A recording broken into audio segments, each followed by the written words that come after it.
Em algumas das aulas de teologia pastoral, trataremos de alguns desafios da liderança cristã, aplicando muito especialmente ao pastor.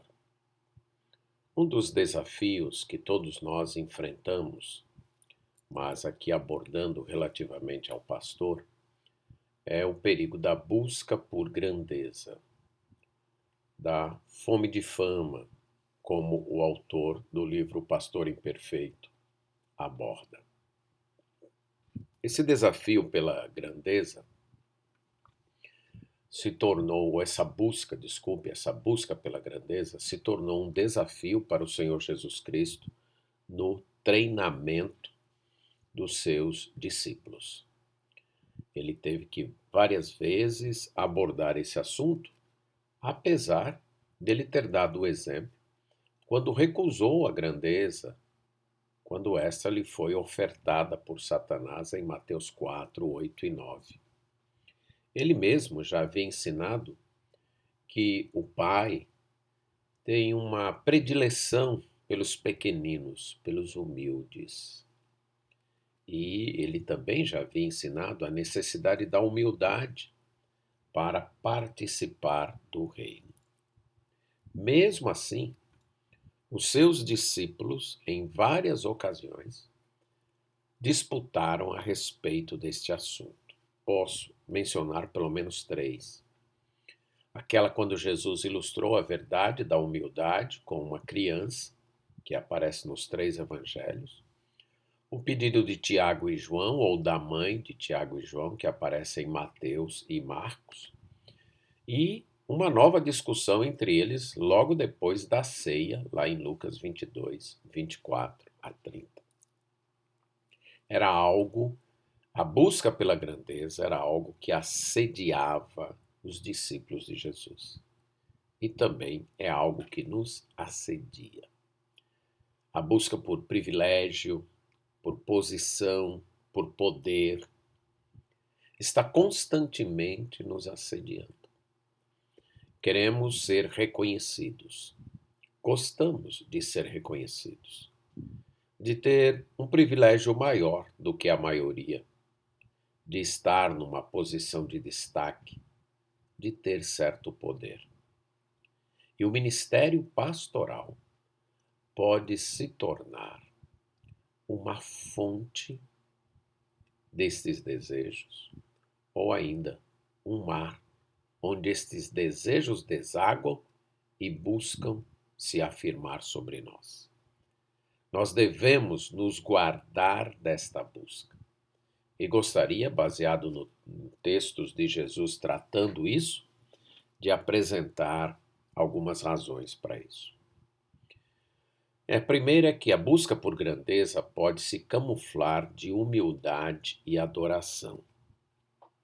É interessante ver que a mãe de Tiago e João se prostra diante de Jesus Cristo.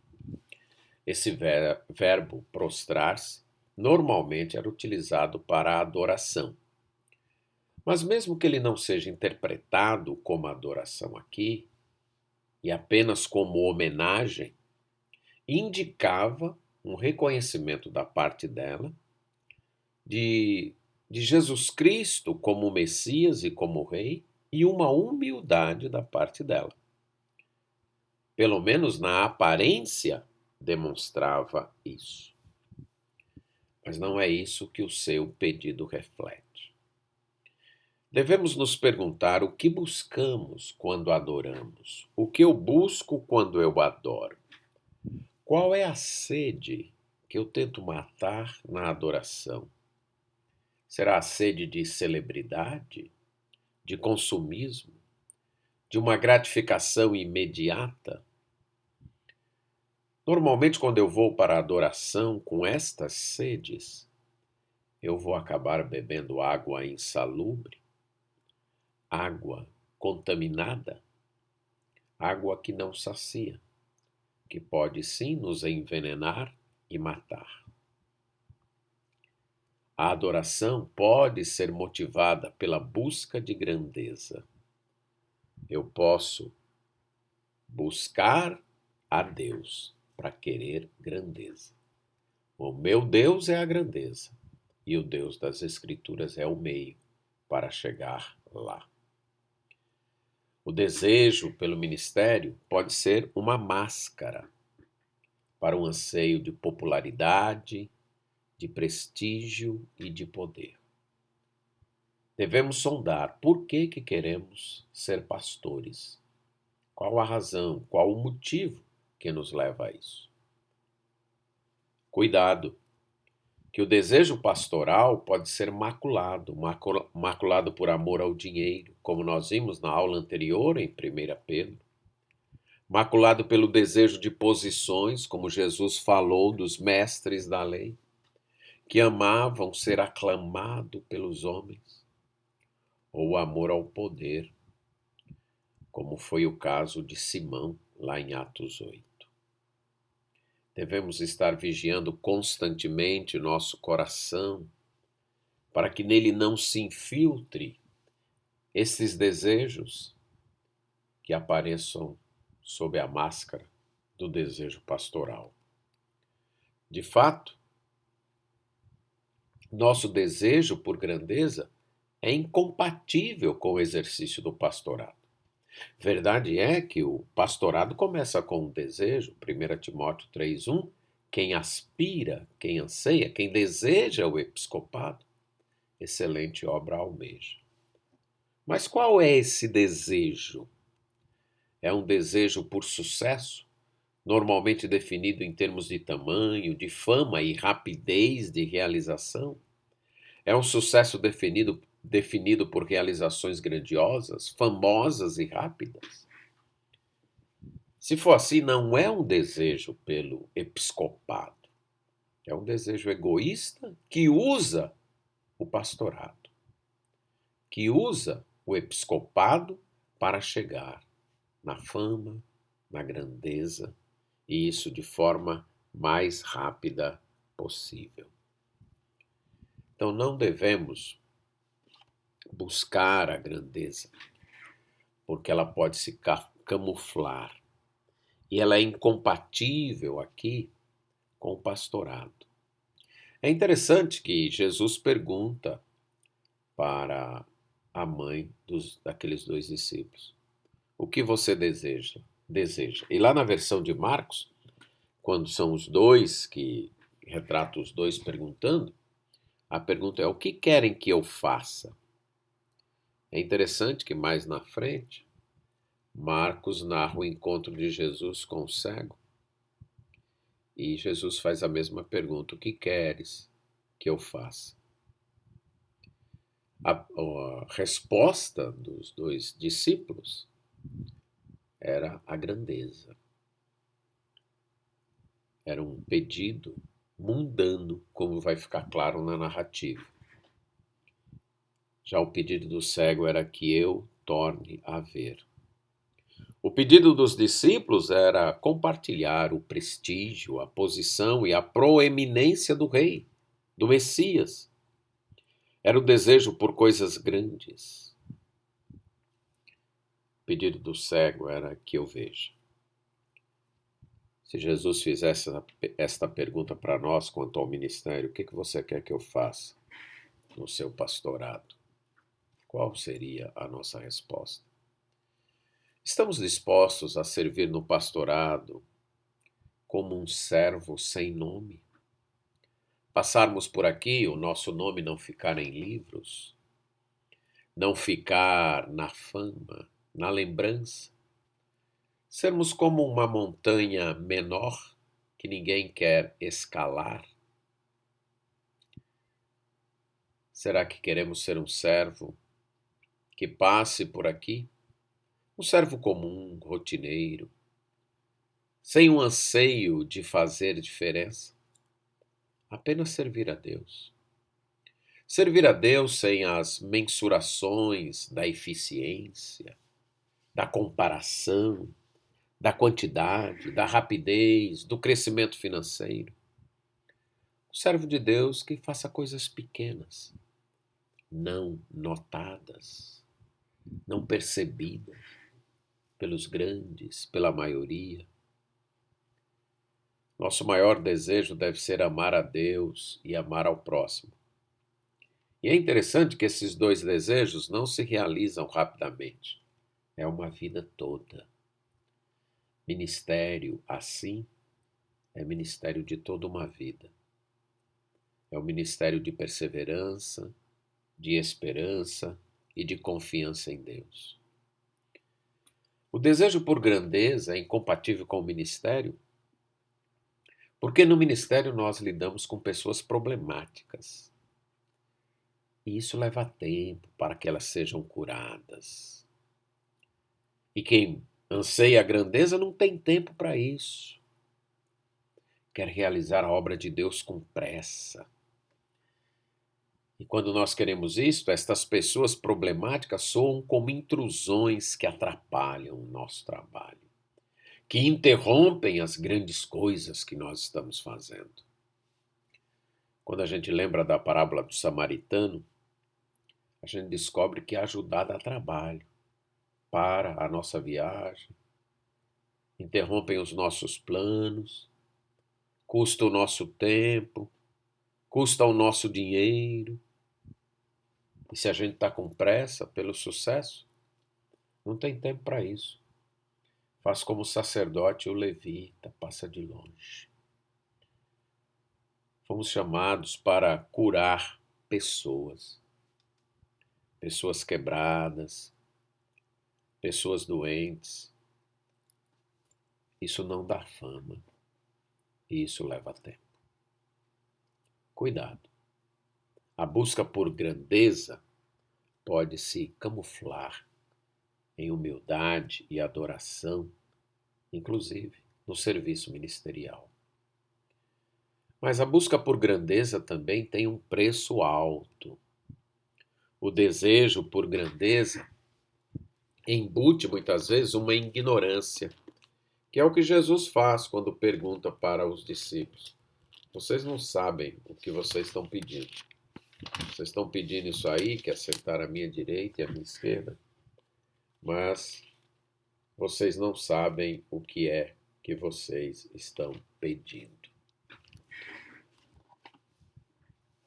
Talvez eles não tivessem noção das implicações daquilo que estavam almejando.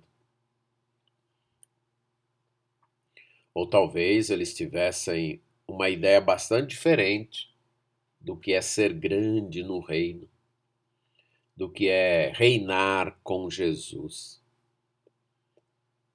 É interessante que reinar com Jesus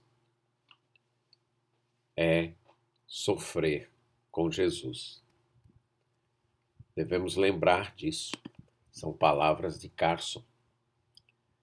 Buscar reinar ou pedir para reinar com Jesus é pedir para sofrer com Jesus. Lembre-se disso. A busca por grandeza traz sofrimento. Muitas vezes é a ignorância que nos leva a buscar essa grandeza, esta glória. Quando você vê uma pessoa grande no ministério, que você considera grande, e talvez você olhe para aquela pessoa e diga: eu quero ser igual a ela. Pense no preço pago. Pense no custo para ela chegar ali. Pense no tanto de sacrifício e talvez o quanto custou para aquela pessoa chegar na grandeza. Aqueles dois discípulos não sabiam o que estava lhe pedindo. E eu quero novamente citar Carson, quando ele fala dessa busca por grandeza, ele vai dizer que pedir grandeza no mundo, em forma de riquezas e honras mundanas, é pedir ansiedade, tentação, desapontamento e inveja. E no mundo espiritual, no reino de Deus, pedir por grandeza e utilidade e recompensa, com frequência é pedir grande sofrimento. Lembre disso. Lembre disso. Mas, além disso, conceder grandeza é prerrogativa de Deus. Eles respondem dizendo, sim, nós estamos prontos para beber o cálice e sofrer e passar pelo batismo. Eles não sabiam que os aguardava. Mas mesmo diante da resposta deles, Jesus diz, olha, vocês vão sim beber o meu cálice. Isso vai acontecer, e aconteceu com os dois. Mas Jesus diz que assentar-se à direita e à esquerda não competia a ele. Independente do que soframos para ter um grande ministério, conceder posições no reino é prerrogativa do Pai. É Ele quem escala o time na posição em que Ele quer. É um direito dele. O reino é dele e é Ele quem coloca no reino na posição que Ele quiser. Então lembre-se disso. Ao olhar para outras pessoas, ao ver talvez outros se tornarem mais bem-sucedidos de sua perspectiva, mais famosos, mais conhecidos, mais reconhecidos, mais estimados. Lembre-se, isso é prerrogativa do Pai. Lembre-se das palavras de João Batista. É muito importante quando a inveja toca a gente, é muito importante lembrarmos do que João Batista falou. Que o homem não pode receber coisa alguma se do céu não lhe for dado. Que isso nos cure do desejo de grandeza e também da inveja por quem tem grandeza. Que reconheçamos que grandeza é prerrogativa de Deus. Mas uma outra razão é que o desejo por grandeza gera divisão. É interessante que os discípulos já tinham discutido isso, uma vez pelo menos, que foi naquele episódio que Jesus pegou a criança, colocou no meio deles, ensinando humildade. Mas é interessante também que eles já tinham uma grande promessa. Mateus 19, 28, Jesus diz, em verdade vos digo, que vós, os que me seguistes, quando na regeneração o Filho do Homem se assentar no trono de sua glória, também vós vos assentareis em 12 tronos para julgar as 12 tribos de Israel. Ele já tinha uma promessa de reinar com Cristo. Eles já sabiam disso. Mas eles não estavam contentes com isso. O fato de 2 deles quererem ser acima os deixou descontentes. Provocou então a divisão, a disputa. Eles foram reclamar com os 2. Como é que eles ficaram indignados? Somos todos iguais. Muitas vezes a busca por igualitarismo pode de fato esconder uma inveja. A gente não aguenta quem se destaca e aí fica com inveja. Cuidado. A busca por grandeza gera divisão. Já temos um lugar no reino, é muito mais, infinitamente mais do que nós merecemos. Devemos estar felizes com isso. Mas uma outra razão é que o desejo por grandeza é expressão de mundanismo. O exercício da liderança no reino é diferente do exercício da liderança no mundo, Jesus diz. No mundo, a liderança é exercida de uma determinada maneira. Este verbo utilizado por Jesus nem sempre indica um governo opressor, isto é verdade. Mas 2 exemplos da Septuaginta nos diz que é o exercício do governo para adquirir vantagens, para aferir vantagens. Neemias 5,15 e 9,37 mostram isso. Que os governadores aferiam vantagens daquele povo. menos Neemias, é claro. Mas o desejo por grandeza é sinal de que o mundo está em nosso coração. A verdadeira grandeza é o serviço. Jesus disse isso. O desejo de poder e domínio concentra a nossa atenção em nós e não nos outros. Mas quando nos dispomos a servir, somos motivados pelo amor, que foca no outro, que busca ajudar a outra pessoa. Esse desejo de poder e domínio, que concentra a atenção em nós, mata o amor, porque o amor é focado nos outros. Havia implicações para os 12 como ministros, como apóstolos, mas há implicações para nós como líderes da igreja. Devemos lembrar que a comunhão cristã não existe por causa da liderança. É a liderança que existe por causa dela. A congregação não pertence a nós. Nós pertencemos a ela. Nós fazemos parte dela. Jesus deu o exemplo. Essa é mais uma razão. Ele não veio buscar grandeza, mas ele veio servir.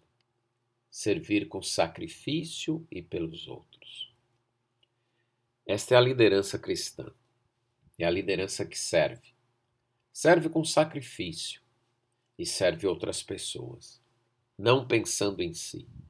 A grandeza é demonstrada no serviço realizado, no serviço sacrificial, no serviço em prol dos outros, e não em receber serviço. Como você está exercendo sua liderança? Uma outra razão é que a busca por grandeza nos cega. A busca por grandeza nos deixa insensíveis para o que de fato é importante. Isso é percebido no texto porque logo antes Jesus havia dito que eles estavam subindo para Jerusalém e que ele seria entregue aos principais sacerdotes e aos líderes, seria condenado à morte, seria entregue para ser escarnecido, açoitado e crucificado. Mas os discípulos estavam brigando por grandeza. E no terceira vez, na narrativa que Lucas nos conta, foi após a celebração da ceia, quando Jesus disse que um deles iria traí-lo. Mas eles não estavam preocupados com isso. Eles estavam preocupados em quem era o maior, estavam disputando quem era o maior. Eles não perceberam o momento pelo qual Jesus passava. A busca por grandeza nos deixa insensíveis e cegos para o que de fato é importante na vida. Cuidado para a busca por grandeza no ministério não levar você a sacrificar sua família, as pessoas que lhe ajudam e, acima de tudo, sua vida com Deus, sua comunhão com Deus. Cuidado, a grandeza vai deixar você, a busca pela grandeza, desculpe, pode deixar você insensível e cego.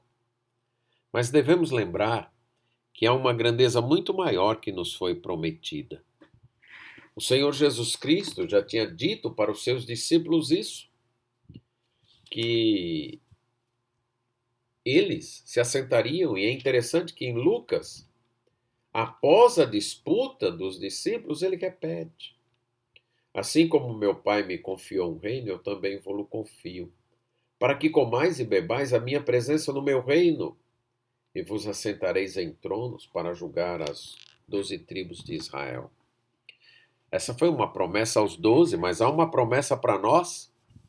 Lá em Apocalipse 3, 21, ao vencedor dar-lhe-ei sentar-se comigo no meu trono, assim como também eu venci e me sentei com meu Pai no trono. Essa é a grandeza que a gente deve correr atrás. A grandeza de ouvir naquele dia: muito bem, servo bom e fiel. Fosse fiel no pouco, sobre o muito te colocarei. Lembre-se desta grandeza. Cuidado. Cuidado com a fome de fama, a busca pela grandeza. Ela pode matar o seu ministério, pode matar sua família e a sua vida com Deus. Cuidado com a busca pela grandeza.